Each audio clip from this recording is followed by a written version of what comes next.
Hello, health champions. Imagine that you wake up in a place that is totally unfamiliar, full of furniture and things that you don't recognize. It seems like you've never been there before, and yet you have that disturbing feeling that you should know where you are. And while you're sitting there, all these strange people come in and start talking and interacting with you as if they've known you all your life. Sometimes these strangers watch you go to the bathroom or take a shower.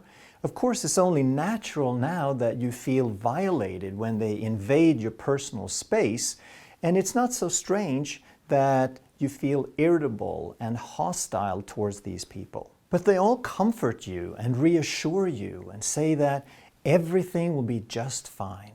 And then when all these people finally leave you alone, now you're left to yourself to try to figure out where you are, who these people were, and what it all means. The sad reality, of course, is that these people are your family and loved ones. In this little story, I was just paraphrasing an actual dementia patient. And dementia is one of the most dreaded conditions of our time. In the UK, they found it was the most feared health condition.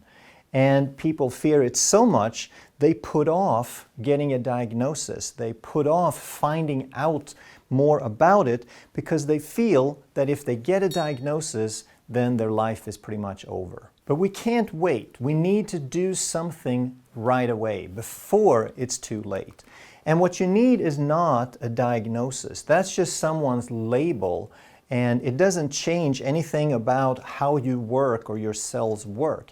What we do need to know is we need to understand some brain basics. We need to understand the mechanisms behind the condition, like what's the cause of the damage? What is it that breaks down the brain? As well as what does it take to build a healthy brain? Because those are the two factors that we need to understand. And what about genetics? Most people think that genetics is the dominant factor, but it turns out that there are a few rare forms, especially the early onset dementia, that have a strong inherited component. But the vast majority of dementia cases, the vast majority, are multifactorial. And that means that even if they have a genetic component that predisposes, that factor itself is not enough. So even if your relatives had it, if it's multifactorial, which most of them are, there are many more factors that you can control, and it does not predict whether you're going to get it or not. And if you can change these risk factors and understand not just what they are, but the mechanism behind them, which we'll talk about, now you have a chance to slow, stop, or even reverse dementia if it hasn't gone too far. The very first thing we have to know is what is the cause. And it's pretty straightforward. Dementia is caused by damage to or loss of nerve cells and their connections in the brain. And that was Mayo Clinic, but this is pretty straightforward, this little argument that either your brain cells die or they get weak or they lose their connections that they speak with. But when we look further, it gets really confusing. This is the Stanford Healthcare website, and they agree. What causes dementia? It is damage to the brain. But then when we want to read further and understand, well, what causes this damage? Now they say that common causes of dementia are Alzheimer's, vascular dementia, Parkinson's disease, and Lewy bodies. And now we're getting kind of backwards here because dementia is a label. It's a condition. It's describing a condition. But so does Alzheimer's and vascular and Lewy bodies and Parkinson's. So we have a label that we're trying to explain by a label. And labels don't cause other labels. They have nothing to do with the underlying disease process. But when we get it presented like this, we don't see the way out. We think that this is just something that happens to people when we're unlucky, and the best we can do is hope it doesn't happen to me. Now, this article in the Lancet talked about 12 factors that are risk factors. And now we're taking a huge step forward in figuring out the cause. They found less education, hearing loss, traumatic brain injury or TBI, hypertension or high blood pressure, more than 21 drinks of alcohol in a week, that's quite a bit, obesity, BMI over 30, smoking, depression, social isolation, sedentary lifestyle, diabetes, and it's not just diabetes, it's the insulin resistance part of diabetes. So a well-managed type 1, for example, does not have that issue. And also air pollution. So what they found is that when these are present, one or more, then that increases the prevalence, the risk of dementia. So if we can undo these, then we reduce dementia. But more importantly, we want to understand what is it about these, what mechanism are they driving or not driving that is causing dementia? And that's what we're going to talk about. First of all, depression and obesity are not risk factors. They are not causal factors. That's an association. So if we have depression, it's because there's something not working quite right. There's something that's weak in the brain to balance things out. And that same weakness over time can lead to dementia. So it's one physiological problem leading to two conditions. It's not that the conditions are causing each other. And the same thing with insulin resistance, which obesity is typically the result of insulin resistance, and then insulin resistance has a couple of things that causes dementia. It's not the obesity, they are unrelated. But now let's group them together. So traumatic brain injury, too much drinking, insulin resistance, air pollution, smoking, and stress. What do they have in common? And there are actually only two mechanisms, really. And the first mechanism is what all of these have in common, and that is neuroinflammation. Inflammation is an immune system response. The body does it on purpose whenever we have tissue damage or infection or there's something else the body needs to clean up. In most of the body, that's done with white blood cells called macrophages. That just means big eater. And we have those in the central nervous system as well, except they have a different name called microglia because everything is different. It's like this whole different world. It's a separate system inside the brain and central nervous system. There's a blood-brain barrier that keeps things separate. One of the most common things that people don't think much about is a TBI, traumatic brain injury. And this could be a severe fall, you hit your head, you lose consciousness, but it could be a lot less also. It could be, one of the most common ones are in football, when people have helmets but they hit their head a lot. They think they're safe because they don't crack their skull, but the brain is sloshing around inside the skull and we're getting small concussions repeatedly.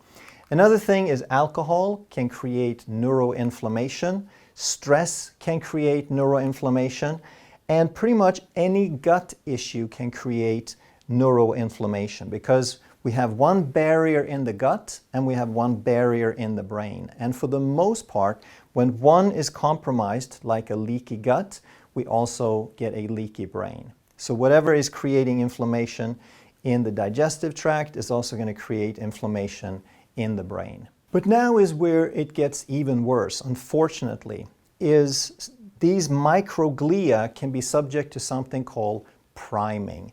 And priming is another word for persistent activation. So it's like any other immune response that your body remembers. So if you have one concussion and you increase inflammation and microglial activity, then over time, that activity and that inflammation will come back to a baseline. But if you have another concussion, if you have another trauma before it is resettled, now it's going to redouble its effort. It's going to increase its activity. It's going to go to a higher level before, and it's going to be very trigger happy. And if you do that a third time or a fourth time, now we get pretty much persistent activation. But it doesn't even stop there because all these factors can activate these microglia. So let's say that you had 2 or 3 concussions and then you go have a drink, or you end up with a leaky gut, or you have a food allergy. Now, you could actually have bread with gluten and you could essentially reconcuss your brain. It's like you had another concussion. Even though you didn't hit your head, you just triggered another way to activate microglia and inflammation. Now, a problem is that while most of the body is really good at balancing out inflammation and healing trauma, the brain is not good at all. That's because the brain is protected. It's not supposed to get hurt. So when it does, the brain basically just have this weak little reserve cleanup crew. And one way, though, that we can help this process along is something called autophagy. That means self-eating. And it's been talked about a lot in relation to fasting, because when you fast, you don't put in so much fuel and resources in the body, and then resources become precious, and the body upregulates this autophagy, this self-eating. So it's like a recycling process. If you don't eat protein, then the body goes out into the tissues to look for it. And this is one of the most powerful ways to clean up your brain, to speed up this cleanup process and resolve that inflammation. So what that means then is that if you hit your head, one of the best things that you can do is to do some fasting, or at least to avoid sugar.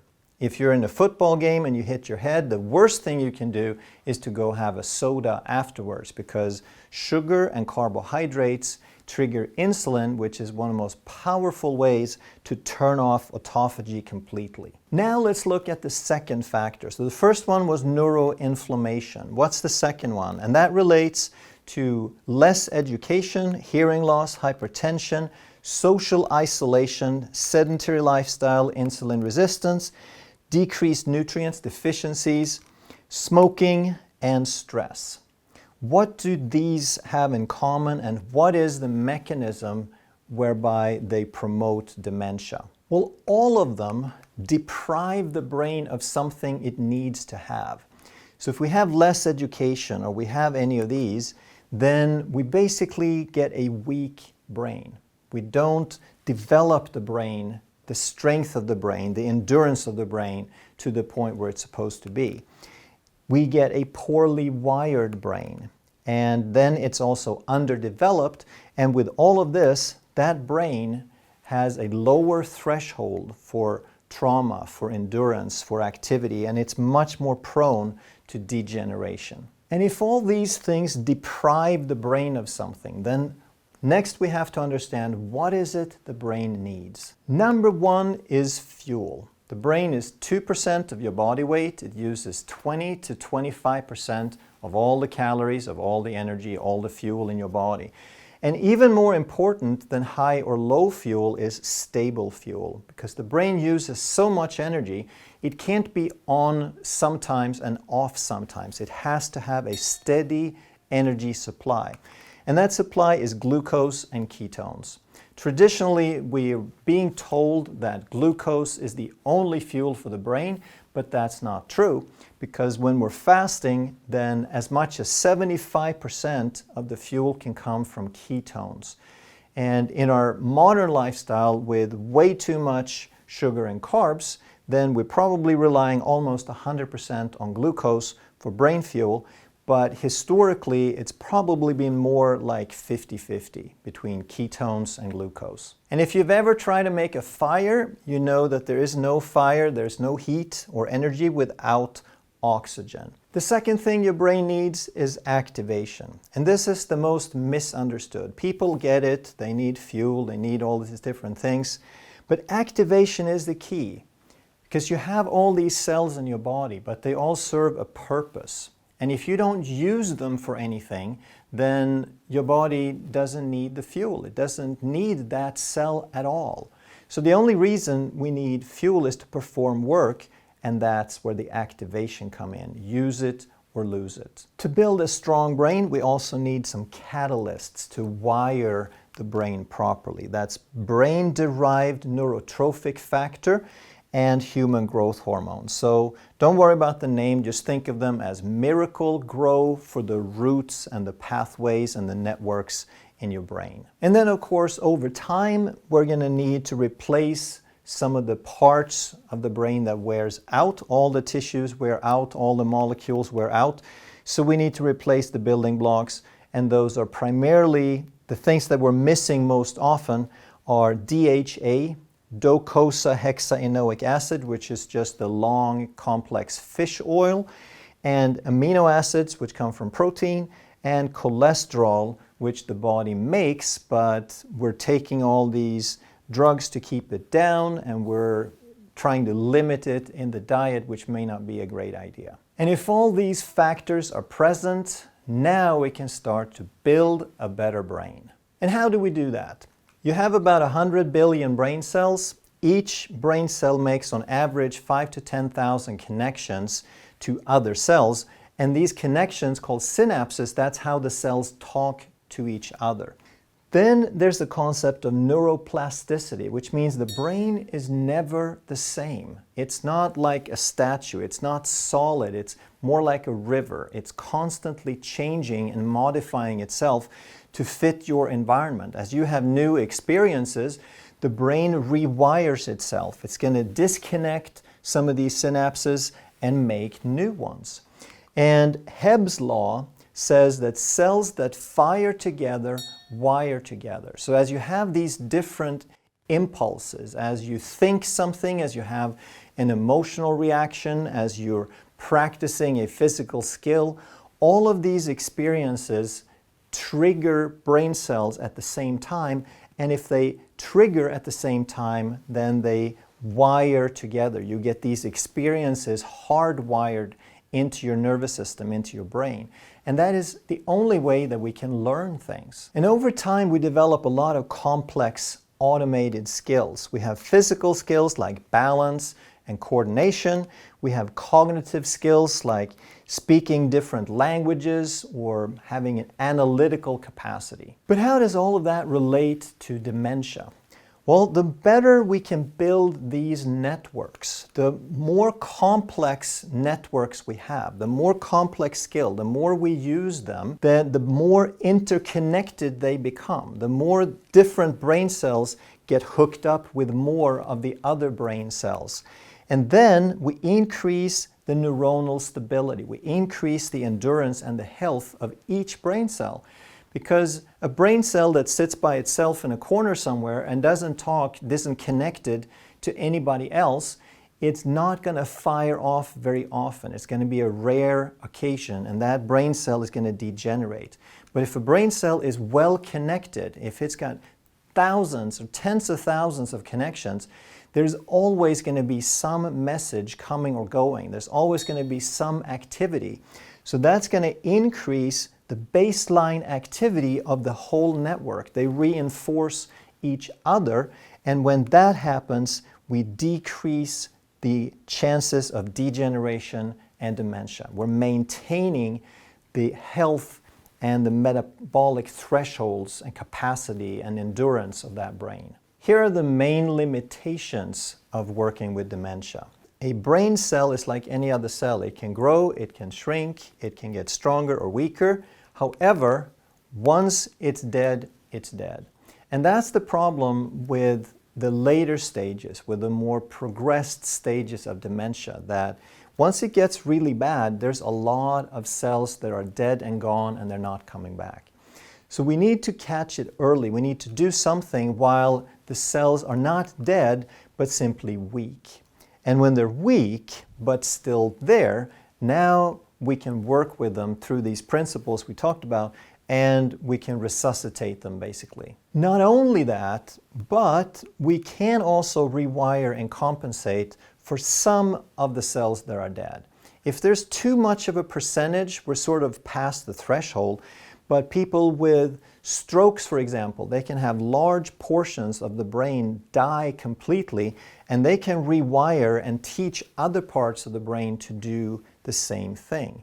So we can do that also with dementia to a point, but we have to reverse the process. So if you are extremely motivated, then there's tremendous potential. You could do a lot to reverse all these different processes, but therein lies the problem. This is the biggest limitation of working with dementia people, is that they have no motivation. The processes that cause dementia are the same processes that break down the brain areas that control motivation. These people, they're very difficult to motivate them to do anything or to understand, help them understand why they need to do something. That's why we want to change early. This is why we don't wait for symptoms. We work from day one to be as healthy as we can, to build the best brain we can from the beginning. So start before there is a problem, before there's a symptom. Why not start today? So let's pull all of this together and make sense of it.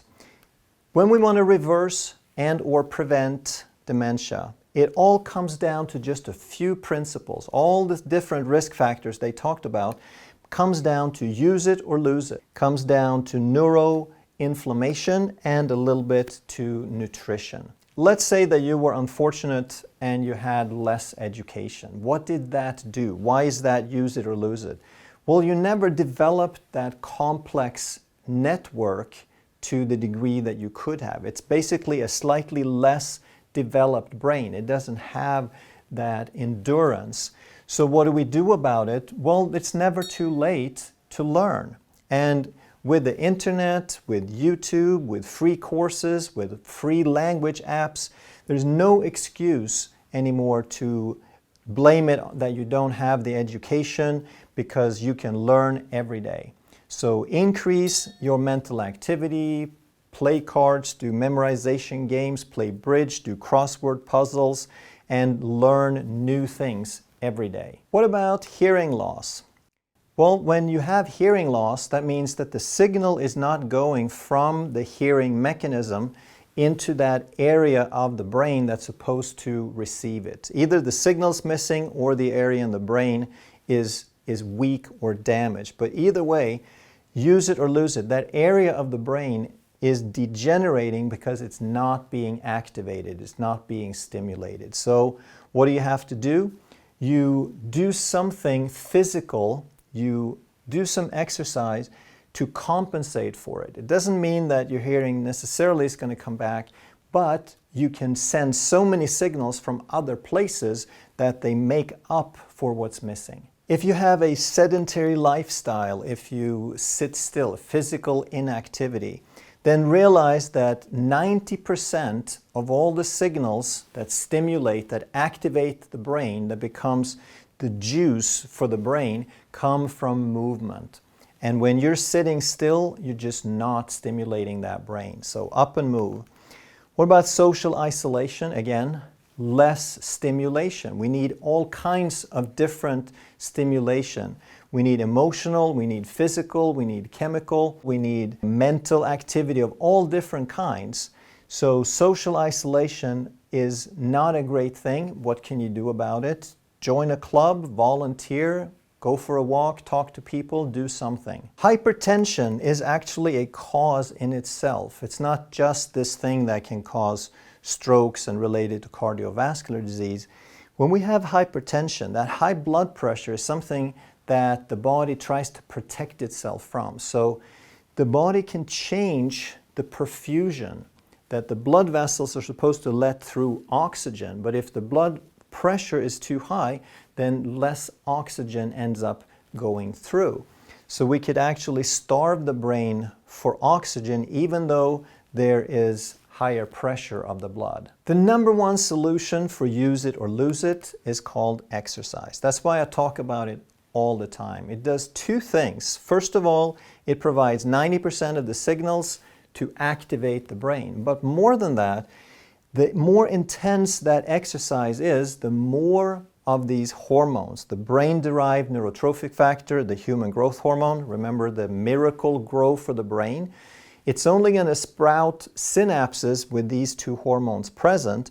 And once you exercise, you activate the brain, but you also provide these hormones to make new connections. In one study, they took kids from being C average students to A average students, doing nothing more than having them run 1 mile in the morning before school. Stress is another one of those things that can cause anything because it affects so much. It can cause neuroinflammation, but also stress puts us in a survival place. And when we're in survival, we're not very creative. Normally, there's a good balance between the blood and the brain, between the brainstem and the cortex. But when you have stress, now the blood goes from the cortex to the brainstem, because when you're stressed, when you're trying to survive, you don't need to be creative. You're just trying to get out of there. But it robs the cortex, it robs the thinking part of the brain of oxygen, and therefore we rob it of blood flow and energy. The solution I talk about all the time is to meditate, because you activate your brain, you lower your stress responses, and you help your body get back to balance. If you're drinking more than 21 drinks per week, I would suggest cut back, and if you're smoking, then stop it altogether. So those are pretty simple solutions. If you have trouble with it, there are support organizations, there are books, there are 12-step programs. Just do what you need to deal with that. And if you've had some concussions or traumatic brain injury, if you are obese, or if you have insulin resistance, then the solution is pretty simple. You can start with an elimination diet to reduce inflammation, but the biggest thing for those 3 is going to be low carb and high fat, and fasting to reduce insulin, to increase autophagy. And then to make sure that you get some good nutrition, the best thing you can do is to make sure that you eat real food. And for the brain, you might want to supplement with a little bit of fish oil as well. And one more thing that people get totally backwards is the mental activity versus the physical activity. Because most people put the mental activity first. They think, I don't want to get dementia, I want to read things, I want to do crossword puzzles, I want to be active. And those are all good things. That helps increase the complexity of those networks, of that wiring. But you have to do the exercise first. You have to start with exercise, because exercise drives 90% of the signals that makes the brain grow, and they produce all of the hormones, all of the miracle grow that help you learn. You can't make new connections just by doing the mental activity. It's going to go so much slower than if you exercise first. This is like the 90% that pushes the fluid through the pipelines, that fills the system, that makes the soil fertile. And then you add the learning and the mental activity, and that's going to work so much better. If you enjoyed this video, you're going to love that one. And if you truly want to master health by understanding how the body really works, make sure you subscribe, hit that bell, and turn on all the notifications so you never miss a life-saving video.